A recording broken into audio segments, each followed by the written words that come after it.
Welcome to the online lecture series of turbo machines. Here is Professor Lakshman Mane. This is lecture on impulse turbines part 8, that is performance characteristics of impulse turbines. I acknowledge my sincere thanks to the following authors and courtesy for being used these concepts to make this video session. In this session, you will be able to explain main and operating characteristics curves of Pelton wheel. You will also be able to explain use of Pelton wheel test rig to obtain characteristic curves. Let us see use of unit quantities in performance analysis of hydraulic turbines. Performance of hydraulic turbines working under different conditions is compared using unit quantities. So here mainly three unit quantities are used: unit speed, that is Nu is equal to N upon square root of H, unit discharge, that is Qu is equal to Q upon square root of H, and unit power, that is Pu is equal to P upon H raised to 3 by 2. Now we will discuss about performance characteristic curves.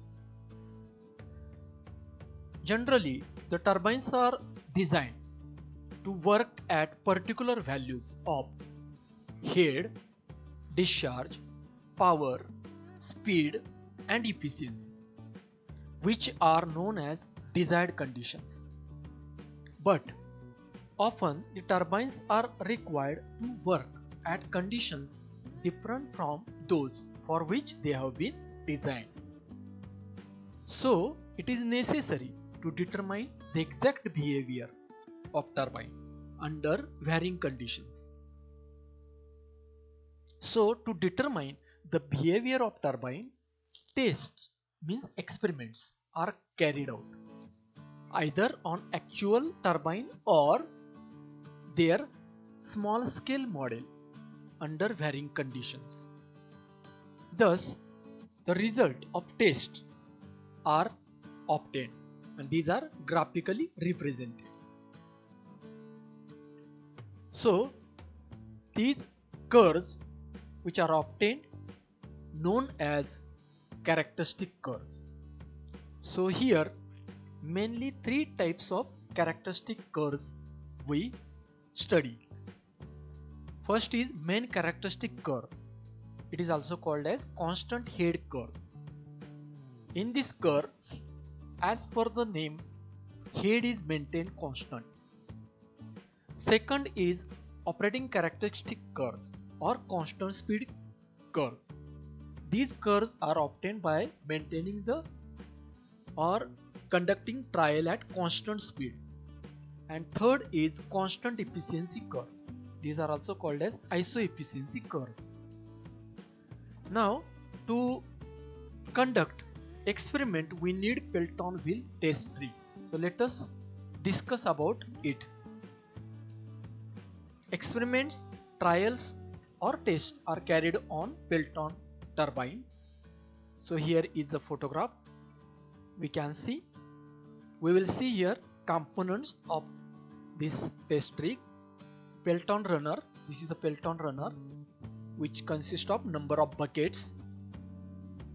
Gate wall, to regulate the discharge which is passing to the turbine, gate wall is on the pipe.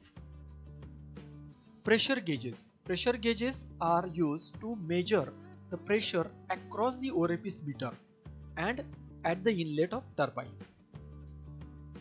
Orifice meter is used to measure the discharge passing to the turbine. Load, load is required to determine the torque. So different loads are applied. So for that, brake drum dynamometer is there in the test setup. So conduction of test on test rig, in that we can measure the speed of the runner. So we can see here, by the application of water, this turbine speed we can see. Now main characteristic curves or constant head curves we will discuss in detail. The turbine is run at constant discharge. So how to keep this, how to maintain constant discharge? By keeping gate opening, means wall, and head as a constant. So at constant head, for different loads, values of speed, power and efficiency are obtained, and these are plotted. Thus curves are obtained. These are here three types. First is unit discharge versus unit speed. Second is unit power versus unit speed, and third overall efficiency versus unit speed. Let us see one by one. For that we need observation table. So here is a tabulated form. In that different columns we can see pressure gauge reading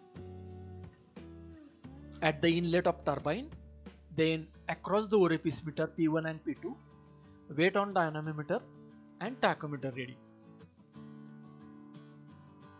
Now for the calculation, set of formulae. First is head.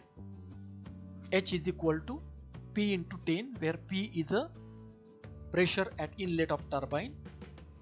Discharge, that is calculated by using this formula.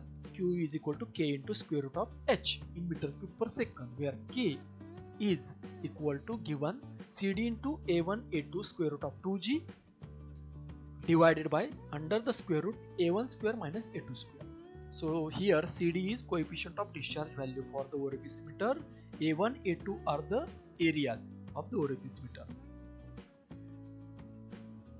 Then this small h here can be calculated by using P1 minus P2 into 10, where P1 and P2 are the orifice meter inlet and outlet readings of pressure gauges in kgf per semi square.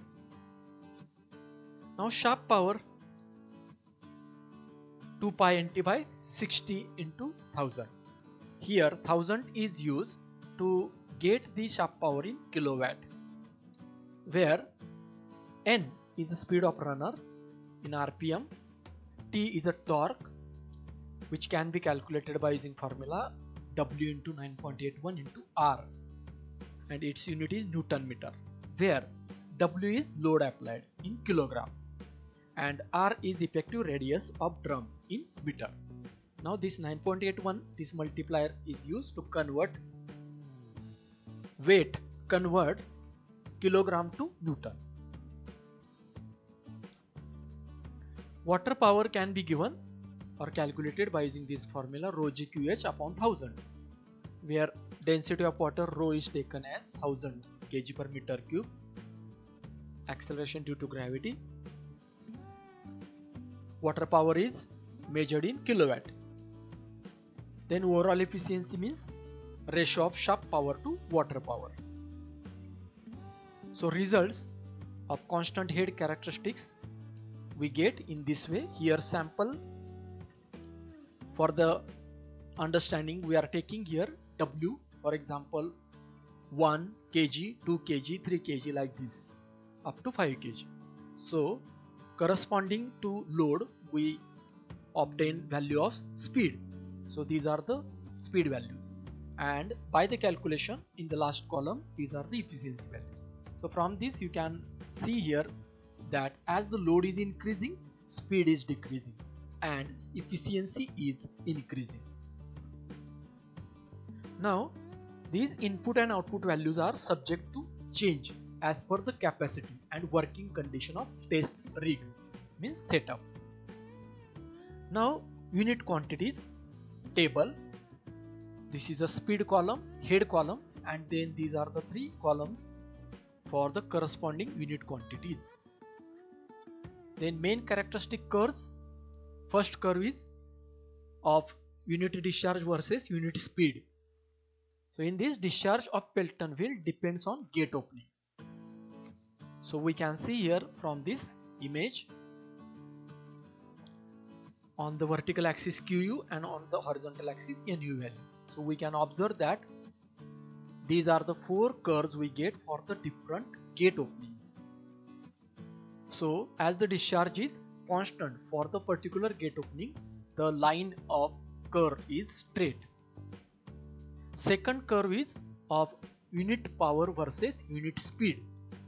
In this, maximum power is obtained at particular speed. So let us see in the image.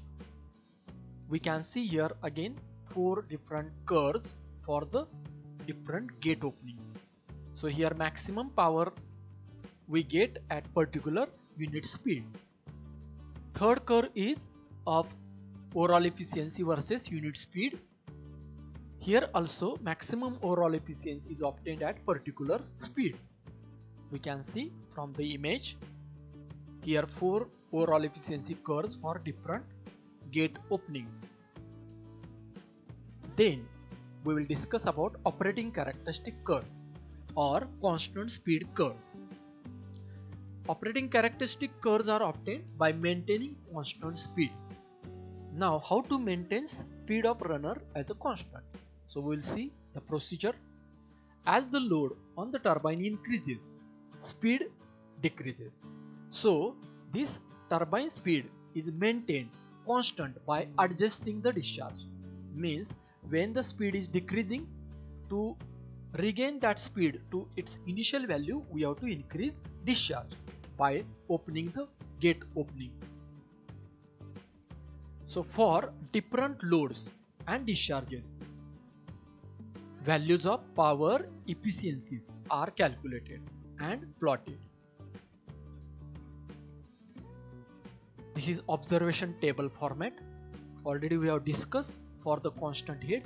Similar format is here. Now result of constant speed characteristics. This is a table. In this is a speed column in which we can see that speed is maintained constant. So for the constant speed, these are the different loads which are applied, and for the corresponding load, these are the values of efficiency. So here also we see that with increase of load, here efficiency is increased. Now we will see about the curves. So curves, first overall efficiency versus P and Q. So we can see here in this diagram, here this is the power curve and this is overall efficiency curve. Now these two curves are starting from some discharge. Means what? This is a minimum discharge which is required to run the turbine. So P curve is not passing through the origin power curve, because to overcome the friction, minimum discharge is required. Now we will see third main category of the curve, that is constant efficiency curves. So here are two types. First is overall efficiency versus speed, and second is discharge versus speed. So these are the two curves which are shown here. You can see this overall efficiency versus speed, and the second curve is Q versus speed. Now in this overall efficiency versus N, these curves are parabolic in nature. So we can see here 4 curves for 4 different openings obtained. Now here we can see in case of Q versus N, for different gate openings, means for different discharge, there are two values of speed. Means on this scale, if you see, there are two values of speed for same efficiency. Means on the efficiency we get same two values. So when we join these points, the curves called, these curves are constraint efficiency curves. These curves are also called as Muschel curves. So after this session, you can explain main and operating characteristic curves of Pelton-Wheel. You can also explain use of Pelton-Wheel test trick to obtain characteristic curves. If you like this video, please subscribe and share. Thank you.